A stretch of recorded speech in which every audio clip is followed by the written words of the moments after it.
You can see here that the trail here connected and it went across and tied into the trail on the island portion. This was a land bridge with some culverts. It was completely washed out during the ice jam here. It washed out this portion here. A good 30-40 feet had been washed out here. You see all the gravel deposits on the other side. That was not there before the flood. That was brought in with the river. As well as the trees. The trees were on the bank further down upstream there, and they were brought down along as it washed out the side of the banks here. Yeah, it's one of the ones that was taken out. We took it out during the ice jam because it was becoming unsafe, and it was washed out along with all the flooding and ice jam came through right here.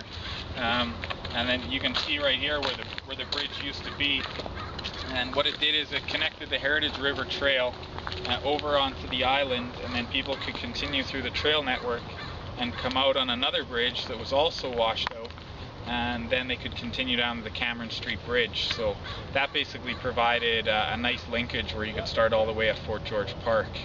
So now what we're going to do while we wait for the status of our provincial emergency program application and see what's going to happen with the long-term restoration of putting the bridges back in, we're going to construct a new trail that is going to take the place of the trail on the island. And what we're going to do is right here is the canoe launch where we are right now.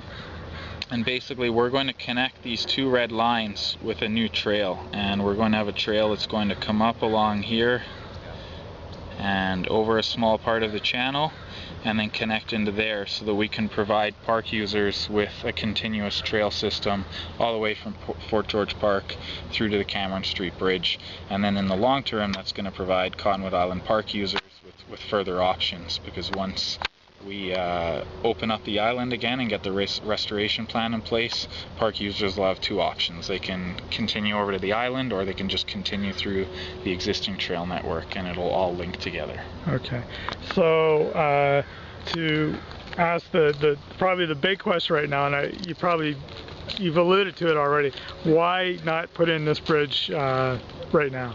Basically, we want to do something that's sustainable in the long term. There'd be a fair amount of money involved to bring this bridge back up to standard and to get it installed properly.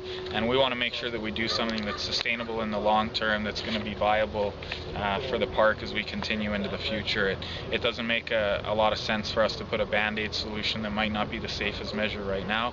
We want to make sure that it's done properly the first time, and that we can handle any flooding issues or anything like that that'll happen in the future. Right, great, okay, good stuff.